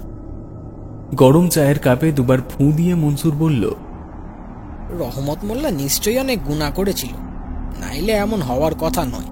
বুঝলাম, এদের সঙ্গে বৈজ্ঞানিক বিষয় নিয়ে কথা বলে কোনো লাভ নেই। গ্রামের মানুষ মানেই কুসংস্কারের স্তূপ। চা শেষ করে কেবল বললাম, শোনো মনসুর, এবার থেকে যেখানেই যাও না কেন তাড়াতাড়ি ফিরে আসবে। একই নতুন জায়গা, তার উপর এত বড় বাড়ি। আমি ভেবেছিলাম একরকম, কিন্তু ভগবান যে জিনিসকে চলনসই করলেও কাটিয়ে দিতে পারতাম, সেই জিনিসটাকেই অপ্রত্যাশিত বড় আকারে দেয়। যাই হোক, কাল থেকে ঠিক বিকেল 5টার মধ্যে আমি মিলের থেকে বাড়িতে ঢুকে যাব। তার আগেই সব গুছিয়ে রেখো। এবং আর একটা কাজ, সকালে আমার উঠতে দেরি হয়, আমায় রবিবার বাদে রোজ সকালে 8টার সময় ডেকে দেবে, কেমন? ঠিক আছে স্যার, আপনি 1 ঘন্টা অপেক্ষা করুন। আমি তাড়াতাড়ি রুটি তরকারি যা পারি একটা বানিয়ে ফেলি। খেয়ে ঘুমিয়ে পড়বেন কোন, সারাদিন ধকল গেছে আপনার। বলে শেষ চাটুকু এক চুমুকে খেয়ে ব্যস্ত হাতে কাজ করতে শুরু করলো মনসুর। রান্নার জল কুয়ো থেকেই নিয়ে এলো ঠিকই, তবে এও বলল, কাল থেকে ওই প্রাইমারি স্কুলের টিউবওয়েল থেকে আপনার রান্না খাওয়ার জল নিয়ে আসবো খন। ওই জলটা খুব ভালো স্যার। মনসুরের হাতের তৈরি গরম গরম রুটি ও আলুর দম খিদে পেটে যেন অমৃত মনে হলো। বিছানায় শুয়ে কখন ঘুমিয়ে পড়েছি জানি না। কেবল শোয়ার আগে টের পেয়েছিলাম মনসুর আমার দরজার সামনে চট পেতে ঘুমানোর বন্দোবস্ত করছে। পরদিন সকালে ঘুম ভাঙল মনসুরের ডাকে। চোখ মেলে যেন চাইতে পারছি না কোনো রকমে। রাত করে ঘুমানো আমার অভ্যেস, তবে গতকালকের মতো তাড়াতাড়ি আমি ঘুমাইনি, তাও প্রায় বছর 2 হয়ে গেল। তবুও যেন ঘুমে পোষায়নি আমার পুরোপুরি। অনিচ্ছা সত্ত্বেও ঘোর কাটিয়ে কুয়োর ঠান্ডা জল গায়ে ঢেলে ঝিমভাব কাটিয়ে নিলাম। মনসুর ডিম ভাজা, ভাত ও পটল সেদ্ধ করে রেখেছিল, তা খেয়ে আপিসের উদ্দেশ্যে বেরিয়ে পড়লাম। পৌঁছে দেখলাম মনসুরের কথা মিথ্যে নয়, সে ঠিকই বলেছিল। আজ মিলের ভেতরকার যে ছবি দেখছি, কাল এসে এমন ছবি দেখিনি। জনা 4-5 জন মানুষ জড়ো হয়ে একে অপরের সঙ্গে কোনো বিষয় নিয়ে আলোচনা করছে, ইতিউতি। কাজে কারোরই তেমন মন নেই। পালদা আমায় ডেকে বললেন, নেই তো অমলবাবু, নতুন বাড়িতে প্রথম দিন কেমন লাগলো? বাইরের দোকানদারের কাছ থেকে শুনলাম তুমি নাকি ঠিকানা নিয়েছো সেখান থেকে। ঠিকই শুনেছেন। মন্দ নয়, তবে একা থাকার পক্ষে একটু বেশি নির্জন। বোধহয় অনতি দূরে 2-1 ঘর গৃহস্থ থাকলে জায়গাটার অবস্থা অমন হতো না। পালদা বাঁকা হেসে বললেন, না, আর 2-1 ঘর গৃহস্থ? গ্রামের যা পরিস্থিতি হয়েছে তাতে এখানে আর লোক থাকবে কিনা কে জানি। কেন এই জায়গায় লোক থাকবে না কেন? কি হয়েছে ঘটনা শোনোনি? মাটির তলায় মাটির দেওয়াল ফেটে জল বেরোচ্ছে, তাও মাত্র মাটির থেকে 2 থেকে 3 হাত গভীরতাতে। আমি তো কিছুই বুঝতে পারছি না অমর। এই বিষয় নিয়ে কয়েকদিন কথা হতেই থাকবে। মনে করো কাজ বাজ সব শিখেই উঠলো। দেখো প্রেস মেশিনের ওদিকটা সব ঠিকঠাক চলছে কিনা। বলে পালদা একটা হতাশার নিঃশ্বাস ফেলে চলে গেলেন। আমি নির্দিষ্ট কাজের স্থানে গিয়ে একটা চেয়ার নিয়ে চুপ করে বসে রইলাম। মনের মধ্যে আমারও কেমন একটা কি যেন বাসা বেঁধে নিল। কোনো রকমে কাজ বাজ সেরে সেদিন 3টের সময় বেরিয়ে পড়লাম কর্মক্ষেত্র থেকে। ফিরতি পথে রাস্তার উপর ইতিউতি মহিলাদের দল বেঁধে করতে থাকা কানাঘুষোয় কান গেল। প্রত্যেকের মুখেই এখন মৃত ব্যক্তির নামে বিভিন্ন রকমের বদনাম। তার জীবন সায়ান্নে সে যত দোষ করেছে সেগুলোই যেন আজ তার কবরের দেওয়াল ফেটে জল ঢুকে যাওয়ার প্রধান কারণ। আজ বাড়িটার সামনে এসে দাঁড়িয়ে আবার পুরো বাড়িটাকে 2 চোখ ভরে দেখলাম। একটা অদ্ভুত অনুভূতি হলো যেন। অনুভূতিটা খানিক এরকম, যেন আমি ওই বাড়িটাকে আগের থেকেই চিনি, বা কোথায় যেন দেখেছি আমি এই বাড়িটাকে। অতীতের কোনো স্বপ্নে কি? যদিও দেখবে মানুষের সঙ্গে এমন কিছু কিছু ঘটনা হঠাৎ ঘটে যায় যা দেখলে মনে হয় ঠিক এমনই একটা কিছুর সঙ্গে যেন আগেই পরিচিতি ছিল। এটাকে বৈজ্ঞানিক ভাষায় বলে দেজাবু। এই আকস্মিক ঘটনাকেও সেরকমই একটা কিছুর তত্ত্বাবধানে ফেলে আমি বাড়ির ভেতরে চলে এলাম। মনসুর আমার শোবার ঘরের চেহারাই বদলে দিয়েছে। বললাম, হ্যাঁ রে, ঘরটাকে তো একদম চেনাই যাচ্ছে না। দারুণ হাতের কাজ তোর। খেতে দে দেখি, খুব খিদে পেয়েছে। মনসুর ব্যস্ত হয়ে বেরিয়ে গেলে আমি পোশাক ছেড়ে কাঁধে গামছা নিয়ে গেলাম স্নান করতে। এই সময় থেকে যে ঘটনাগুলো আমার সঙ্গে ঘটতে শুরু হলো তার কোনো ব্যাখ্যা আমিও পাইনি। তোমাদের বলছি, দাঁড়াও, আগে একটা বিড়ি ধরিয়ে নি। এই যা, এই ন্যাপলা, 5 কড়ির কাছের থেকে দেশলাইটা নিয়ে আয় দেখি। ন্যাপলা তড়িঘড়ি দেশলাই নিয়ে এসে একটা কাঠি জেলে অমলদার সামনে ধরল। অমলদা তার দিকে তাকিয়ে ভ্রুকুটি করে বিড়িটা ঠোঁটে রাখলো। ন্যাপলা সেটা ধরিয়ে দিয়ে আবার নিজের জায়গায় এসে বসলো। অমলদা আবার বলতে শুরু করলো, জলের বালতি কুয়োর মধ্যে নামিয়ে দিয়ে জল ভরে সেটিকে টানতে গিয়েই হলো বিপত্তি। বালতি কোনো মতেই উপরে তুলতে পারি না। তবে এই কিন্তু কোনো কিছুতে আটকে যাওয়ার মতন শক্ত বাঁধন নয়। বিপরীত দিক থেকে কোনো মানুষ শক্তি প্রয়োগ করলে যেমন টানাটানি করার মতো অনুভূতি হয়, এও ঠিক সেরকম। মাথা ঝুঁকিয়ে দেখি দড়ির শেষ অংশ ছাড়া আর কিছুই দেখা যাচ্ছে না নিচের দিকে। সামান্য একটা বালতির জন্য সারা কুয়োর জলে যেন ভারী কোনো বস্তু ফেলে দেওয়ার মতো বুজবুজি উঠছে। আমি ডাকলাম, মনসুর, মনসুর, এদিকে আয় দেখি একবার, মনসুর,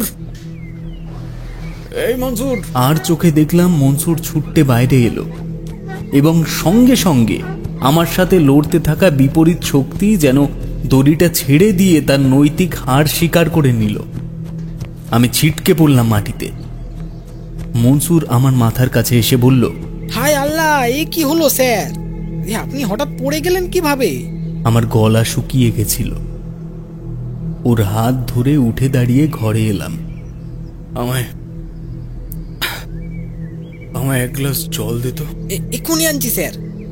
1 ঘটি জল 1 ঢোকে খেয়ে ওকে সবটা বললাম। না বলাটাই বোধহয় ভালো ছিল। আমার কথা শুনেও বলল, এসব কি ঘটে চলেছে বলুন তো স্যার? এরকম কি হয় নাকি? অনেকদিন ধরে পড়ে রয়েছে বলে নিচে হয়তো নোংরা জমেছে, গাছগাছালিও জন্মে যেতে পারে স্যার। আমি কি একবার নেমে দেখবো? বুঝলাম এ হলো গ্রামের অতিরঞ্জিত মানুষ। একে যদি এখন জলে নামতে বলি তাহলে কোনো না কোনো কারণে এই কথা ওর মুখ থেকে বাইরে ছড়াবেই। এর থেকে বিষয়টা এড়িয়ে যাওয়াই ভালো। নতুন চাকরিতে এসে আমায় নিয়ে এই ধরনের চর্চা হোক, এটা নিশ্চয়ই আমি চাইব না। বললাম, না থাক, নামার দরকার নেই। তুই আমায় কয়েক বালতি জল তুলে দে, আমার হাতে একটু লেগেছে। চলুন স্যার, আমি তুলে দিচ্ছি, আপনি স্নান করে নিন। এবার কিন্তু আর কোনো রকমের অসুবিধা হলো না। খুব স্বাভাবিকভাবেই ও জল তুলে দিল এবং আমি স্নান সম্পূর্ণ করলাম। খেতে বসে মনসুর বলল, কাল আপনার দেওয়া সব টাকার বাজার করিনি তো, 30 টাকা রেখে দিয়েছিলাম। আজ মোহনার পাড়ে গিয়ে সুবল মাঝির কাছ থেকে এই জ্যান্ত ট্যাংরাগুলো নিয়ে এসেছি। খেয়ে দেখুন স্যার, দারুণ টেস্টিং। সত্যিই মাছটার স্বাদের তুলনা নেই। মনসুর আরও বলল, স্যার, আজ রাতে একটু যাত্রা শুনতে যাব পাশের গ্রামে। রান্না বান্না আমি সব করে রেখেছি, ডিম লাইটের কাজও পরিষ্কার করে রেখেছি, ওই আপনার ঘরের খাটের তলায় রাখা আছে। যাত্রা আমার বড় ভালো লাগে স্যার, ভালো ভালো নায়ক নায়িকা আসবে, খুব মারপিটের। মনসুরের কথা বলার বাতিক আছে। আমি সেগুলো শুনতে শুনতে খাওয়া শেষ করলাম। একটা সিগারেট ধরিয়ে যখন শোবার ঘরের জানলার কাছে এসে দাঁড়িয়েছি, তখন দেখলাম ও কুয়োর পাশে বসে জল তুলে এঁটো থালা বাসন মাজছে। মনসুর যখন আমার কাছের থেকে অনুমতি নিয়ে বেরিয়ে পড়ল, তখন সময় কত হবে, ওই 4:30 কি 4:45। আমি ওর সাথে মূল ফটক পর্যন্ত একটু এগিয়ে গেলাম। ফিরে আসার সময় কি মনে হতে স্বাদ হলো একটু দোলনায় বসার। হাঁটু সমান আগাছার জঙ্গল মারিয়ে তার উপরে গিয়ে বসলাম। বহু পুরনো ধাতব শেকলের কলকবজা বিশ্রী শব্দ করে তাদের বার্ধক্যের জানান দিল। পা তুলে দিলাম ওপরে, এক মনে কুয়োটার দিকে তাকিয়ে আছি সেখানে বসে, আর আমার মনের ধারণাকে ভুল প্রমাণ করার চেষ্টা করছি। এসব ঠিক ভুলের মৌনযুদ্ধে চোখের পাতায় একটু অবসাদ জমল, মস্তিষ্ক একটু বিশ্রাম নিতে চায়। তার উপর পড়ন্ত বিকেলের দক্ষিণা হাওয়া সারা শরীরকে যেন দুর্বল করে দিচ্ছে। বিভূতিভূষণের কোনো এক গল্পের নায়কের কথা মনে পড়ে গেল। সেও চাকরি করতে এসে এমনই এক বাড়িতে আশ্রয় নিয়েছিল। কুনুইয়ে ভর দিয়ে শুয়ে পড়লাম দোলনার ওপর। আবার সেই মচমচে শব্দটা আমার স্থানভিত্তিক সচেতনতা দিল।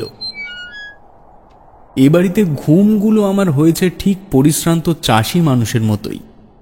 দোলনায় শুয়ে কখন চৈতন্য ভুলেছি জানি না। হুঁশ ফিরল মুখের ওপর জলের ছাট আসায়। তাকিয়ে দেখি ঘুটঘুটে অন্ধকারের মধ্যে আলোক দুটি ছড়াচ্ছে বিদ্যুৎ ঝলক।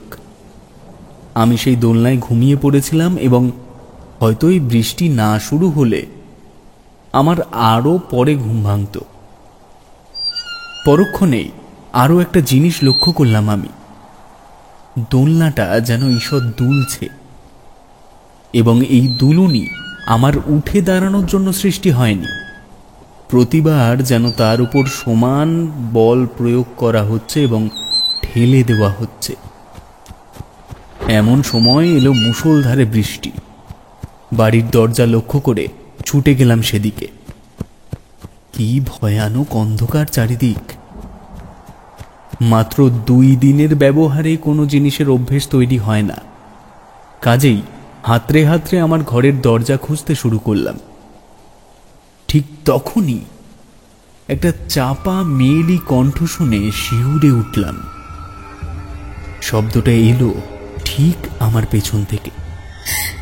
আমায় তুলে আনো। ঘুরে পেছনে তাকাতেই এক বিভৎস বিদ্যুতের ঝলকানি এবং চোখে পড়ল ভিজে চুপচুপে শাড়ি পরিহিত এক নারী মূর্তি। আমি দূরে সরতে গিয়ে পায়ের সঙ্গে পা বেঁধে গিয়ে মেঝের উপরে আছড়ে পড়লাম। এমন সময় টের পেলাম একটা ভারী বুটের শব্দ ঠিক আমার মাথা যেখানে পড়েছে তার পেছন থেকে এগিয়ে আসছে। উঠে বসতে যাব ঠিক তখনই আমার মুখের ওপরে একটা বালিশ দিয়ে দুটি হাত সর্বশক্তিতে আমার দম বন্ধ করে মারার চেষ্টা করতে লাগলো, এবং সেই অপার্থিব শক্তির কাছে অবশেষে আমায় হার মানতেই হলো। শরীর থিতিয়ে পড়ল আমার। তবে আমি শক্তি শূন্য হয়েছি ঠিকই, কিন্তু প্রাণ যায়নি। ভারী বুটের অধিকারী আমায় ডান পা ধরে টানতে টানতে নিয়ে গেল বাড়ির বারান্দা পর্যন্ত। সে হয়তো মনে করছে আমি মরে গেছি, তবে জীবিত যে আছি তাও বোঝানোর উপায় নেই। মুখের থেকে না বের করতে পারছি শব্দ, না নাড়তে পারছি কোনো অঙ্গ প্রত্যঙ্গ। ভাবলাম আমার পেছনে যে মহিলাকে আমি আগে দেখলাম সে কি এই খুনিকে দেখতে পেরেছে কিনা। আমার শরীর সিঁড়ির ওপর থেকে যেভাবে মাটিতে নামানো হলো এতটাই নির্মম সেটা বিশ্লেষণের ভাষা নেই। তারপর আমায় তুলে নিয়ে গিয়ে কোমর পর্যন্ত কুয়োর দিকে ঝুঁকিয়ে দিয়ে এক ঝটকায় আমার দুটি পা তুলে দিল শূন্যের ওপর। ঠিক তখনই স্যার, স্যার উঠুন স্যার। স্যার এখানে শুয়েছেন কেন? সারাত কি এখানেই ছিলেন নাকি স্যার? শরীরে প্রচণ্ড ব্যথা নিয়ে উঠলাম মনসুরের ডাকে। আমি পড়ে আছি ঠিক আমার শোবার ঘরের সামনে দরজার কাছে, যেখানে আমি ওই মহিলাটিকে দেখেছিলাম এবং যে স্থানে কাল রাতে দুটি বলিষ্ঠ হাত আমায় বালিশ চাপা দিয়ে হত্যা করার চেষ্টা করছিল। এইসব ভাবছি, মনসুরের প্রশ্ন এলো আবার, স্যার আপনার শরীর খারাপ কি? কিছু বলছেন না কেন? আমি ওকে হাতের ইশারায় চুপ করতে বলে একবার চোখ বুজে সমস্ত ঘটনাটা ভাবলাম, কারণ আমার বারংবার মনে হচ্ছিল সব মনে পড়লেও কাল রাতের কোনো একটা ব্যাপার আমি বারবার ভুলে যাচ্ছি।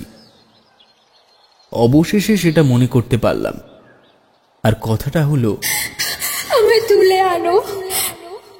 বুঝলাম আমি এই কথাটা শুনেই তবে আকস্মিকতায় জ্ঞান হারিয়েছিলাম। তারপর আমার সঙ্গে যা যা হলো তা যদি বাস্তবেই হতো তবে আমি আর এখানে থাকতাম না। মনসুরকে বললাম, মনসুর, এই বাড়িতে যারা থাকতেন তাদের ব্যাপারে তুই কি জানিস? এই প্রশ্নের জন্য সে প্রস্তুত ছিল না। কিছুক্ষণ চুপ করে থেকে মাথা চুলকে বলল, না স্যার, আমি জানি না। তবে এই বাড়িতে আমার বাবার সঙ্গে আরেকজন কাজ করতো, জিতেন কাকা। উনি জানলেও জানতে পারেন, কিন্তু কেন বলুন তো? না তেমন কিছু না, তবে সব কিছু এই বাড়িতে স্বাভাবিক নেই। কিছু একটা গোলমাল তো আছেই। গোলমাল? গোলমাল।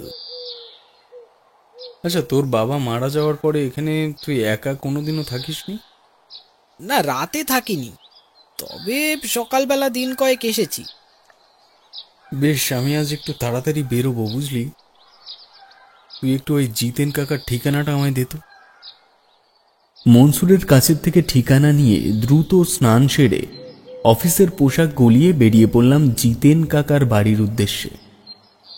তোমাদের আগেই বলেছি, আমার তুলা রাশি হওয়ায় এসব আজব ঘটনার সম্মুখীন আমি বহুবার হয়েছি।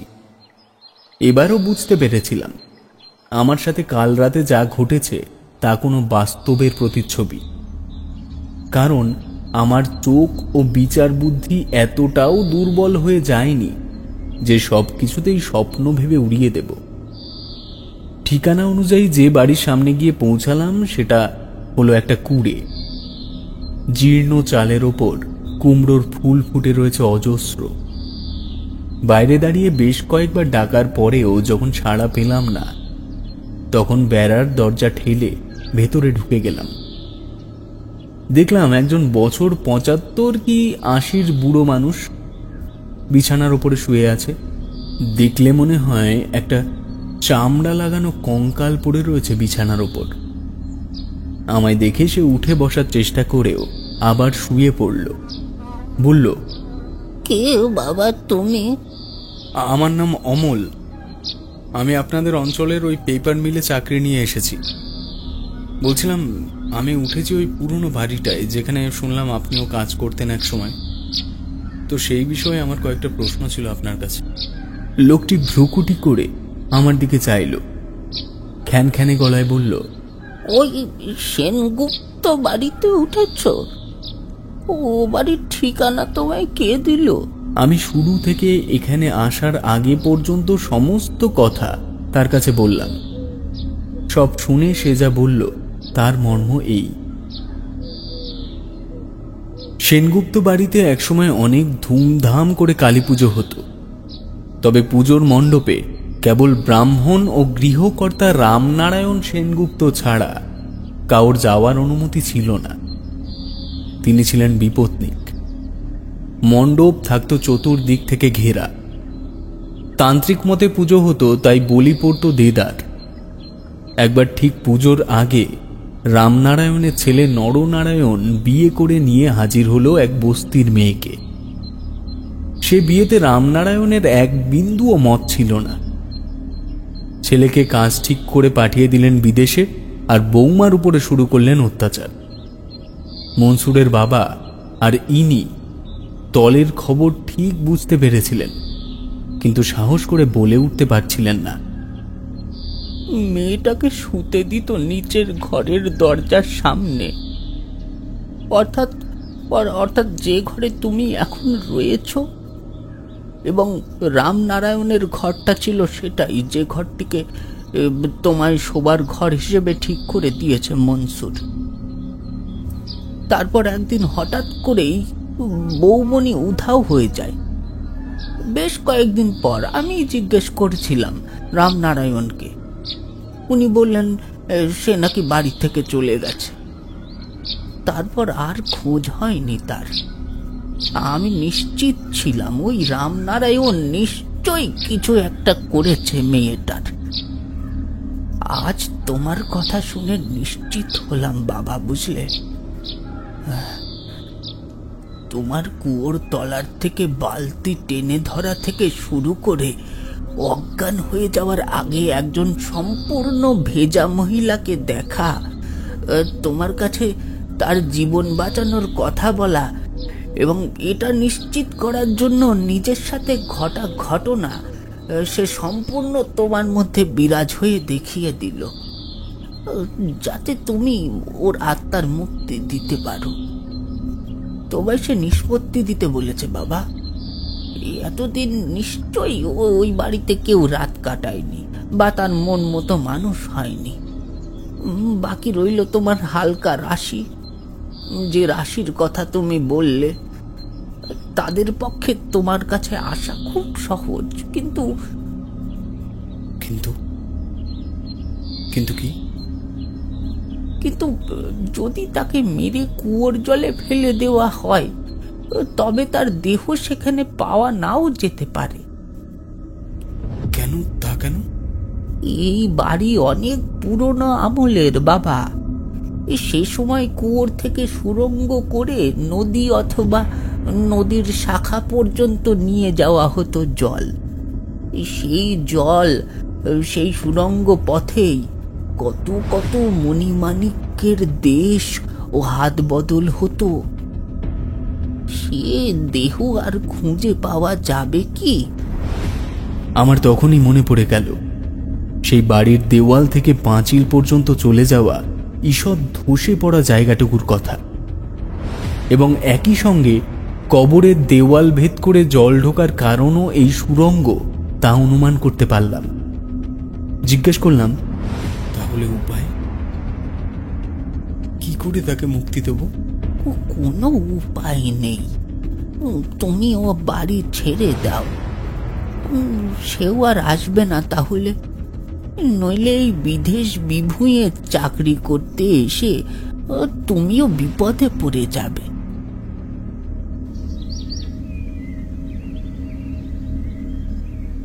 কথাটা আমারও ঠিক বলেই মনে হয়েছিল। কেন খামোকা নিজের বিপদ টেনে আনবো? বৃদ্ধকে ধন্যবাদ জানিয়ে বেরিয়ে এসেছিলাম সেদিন। কাজে না গিয়ে সোজা ফিরলাম বাড়িতে। তারপর বাক্স প্যাটরা গুটিয়ে সব নিয়ে পৌঁছালাম পালদার বাড়িতে। উনি তখন অফিস বেরোচ্ছিলেন।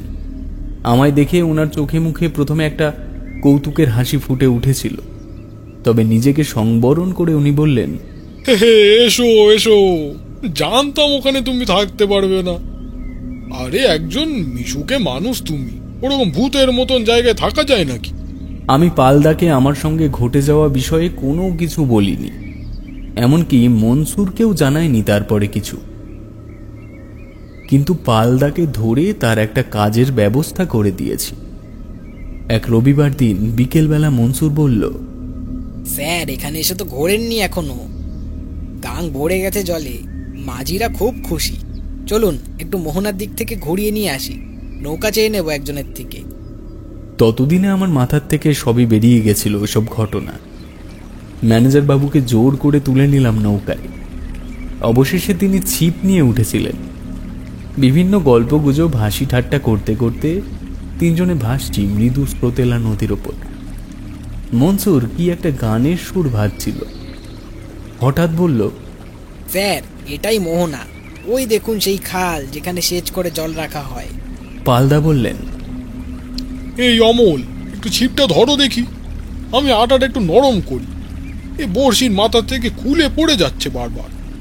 আমি ছিপটা হাতে নিয়ে ফাতনার দিকে চেয়ে রয়েছি। এমন সময় এক মোক্ষম টান বাঁধল কঞ্চিতে, এবং সঙ্গে সঙ্গে যেন শান্ত স্রোতস্বিনী ছন্দপতন করে ভেসে উঠল একটা বিভৎস নারী মূর্তি। हमें तुले आनो।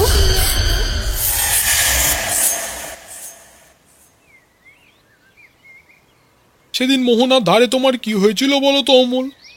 আজ টানা 5 দিন ধরে তুমি জ্বরে বেহুশ, ব্যাপারটা কি? এবার আর পালদার কাছের থেকে কিছু লুকোলাম না। উনি সব শুনে বললেন, তুমি বাড়ি চলে যাও অমল, এখানে থেকো না। অল্প বয়স, এসবের মধ্যে জড়িয়ে নিজের জীবনের ঝুঁকি নিও না। আমি এই কথার অমর্যাদা করিনি। বলতে পারো এভাবেই বিভিন্ন জায়গার চাকরি বাকরি গেছে আমার। ফিরে এসেছিলাম কলকাতার এক বন্ধুর মেসে। তবে আসার আগে একবারের জন্য ওই সেনগুপ্ত বাড়ির ওই ঘরটায় গিয়েছিলাম, যেই ঘরটা আমার শোবার ঘর হিসেবে ধার্য করা হয়েছিল। একটু অনধিকার ক্রিয়া হলেও মনসুরের সাহায্য নিয়ে ঘরের ভেতরে থাকা পুরনো আলমারি ও দেরাজ ঘেঁটে আমি রামনারায়ণের ছেলে নরনারায়ণের কয়েকটা চিঠি, ঠিকানা ও ফোন নাম্বার পেয়ে যাই, এবং কলকাতায় ফিরে এসে তার কাছে টেলিফোন করে তার বাবার কৃত্তির সম্পর্কে, তার স্ত্রীর মৃত্যুর সম্পর্কে সবটা জানাই। শাস্ত্রমতে মুক্তি না দিতে পারলেও মেয়েটির অর্ধাঙ্গনের কাছে এই কথাগুলি জানিয়ে আমি নিজে অনেকটাই মুক্ত হতে পেরেছি।